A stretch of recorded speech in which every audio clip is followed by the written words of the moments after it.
you said that like people in San Antonio don't. Oh Lord. Oh Lord. Go ahead. You try. Hey, hold on, man. We're gonna talk about your experience in San Antonio too. That's fine. That's fine. Oh Lord. I'm not a champion. Get a beer. Get a beer. Channing had one of the best things, and he didn't even know that he did it, but it always made me laugh. He calls me up like a couple days after a game. He's like, yo, man, like, hey, man, how are you doing not starting? I'm like, what do you mean? I'm starting. He's like, Richard, I turned in the game like 1 minute in and you were like on the bench. I'm like, yeah, I messed up a rotation first play of the game. Pop took me out. And I was like, that's just what Pop does. And it's like, you got to learn, like, you don't take it personally. And like, he'll do like, and he does it to everyone. That's why Pop notoriously will call a timeout 30 seconds into the game and then cuss everybody out. But notice it. This is one thing that people don't notice. Pop is very tactical. He only does it against like shitty teams. He does it against shitty teams because he doesn't want his team. He does it to get their guard back up. It's like, oh, we're playing against, who am I going to disrespect? Washington. We're playing against OKC. We're playing. There's a couple crap up a rotation. Pop is like, call a timeout. He'll sub everybody out, cuss everybody out. Now everyone's like on edge to make sure that you don't have one of those bullshit losses. But the question that I wanted to ask you before we talk about my shit is you said that people in San Antonio kind of don't mess with you because you feel like Hakeem was better than Tim Duncan. Oh yeah. I was on one of those ESPN shows and I said Dream is 10 times better than Tim.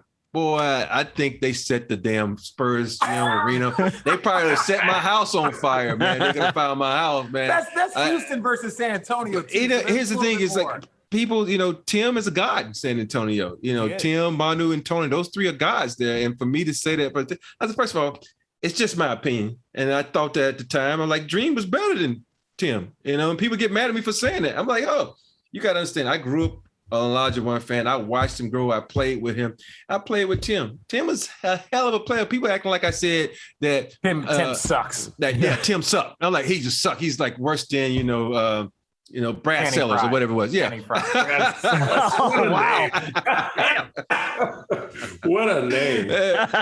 But and it was, people were up in arms, man. It was crazy, man. I was getting death threats. I was like, and the crazy part is my wife and I had to do an appearance in San Antonio at this event, and everybody was looking at me like this.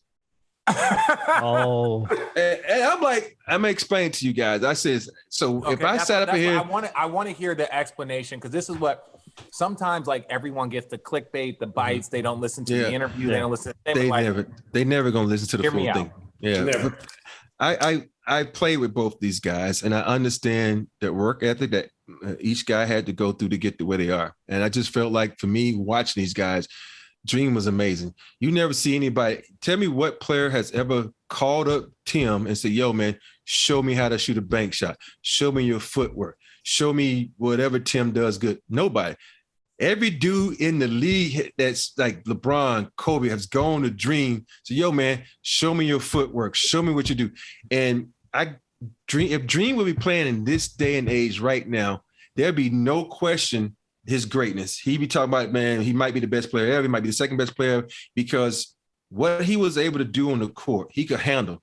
He had to step back. He had all this stuff. He could even shoot threes, but you got to think about that. This day and age, we didn't do shoot threes because he had Vernon, Kenny, myself, and Mario, all of us out there in the wing. Go to the post, do what you need to do.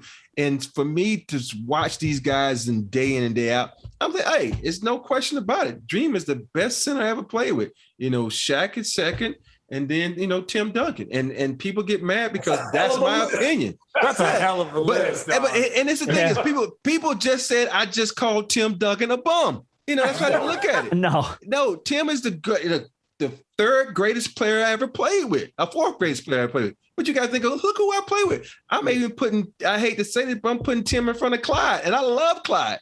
I think Clyde is one of the most underrated talk about players in this league, but the three, Kobe, Shaq, and Dream, are in front of him. And they act like I'm putting myself, Channing, and Richard Jefferson in front of me. Don't put me on the list. Channing's like, leave my ass out of this. This headline, I'm good. But that's the one thing I respect about the San Antonio fans. They love their players. They love everybody that comes through that system. But if you step out of line, they don't love everybody. Yeah, except for you, Richard. They got a love-hate relationship. If it wasn't for 2005, they would hate me too. On that note, before we move on from that note, I want to ask you, all three of you guys, a quick question though. Was Tim the level of the player because of the system that he was in, or was he just exceptionally a great player aside from the system entirely? Both. Yes. Like in my opinion, both, because Tim would have been a great player regardless of where he would have been. Okay. But I think the system the system protected everyone else, in my opinion.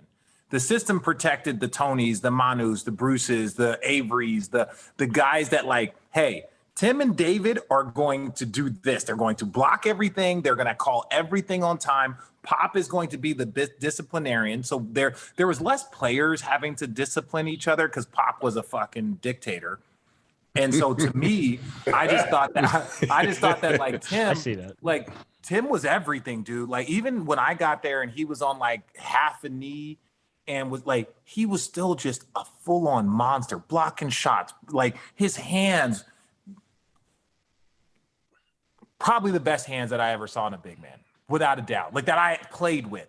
Yeah. And I'm saying that because like he would get the tip. He would like one time I blocked the ball out of bounds and he yelled at me like he was fucking Bill Russell. He was like, Richard, keep it in bounds next time. Like just like, that's cool and all. And I'm like, Tim. Like Tim was one of those guys that like, that's that Bill Russell. Like you block it, you don't throw it out of bounds, you keep the possession. And I'm like, my bad, Tim. Sorry, I didn't block the third row. My block was insufficient. It was always his thing. His thing was always just in a complimentary way of just like, I'm going to do my job. And the system, one of the things, and the last thing I'll say is that Pop knew that if he could cuss out Tim, he could cuss out everybody. So day one of practice, he would cuss fucking Tim out, or he would cuss Tim out first in the film session. Then everybody else had to sit and take it. So it was like the system of like what Tim allowed you to do made the situation easier for Pop to discipline everybody into line.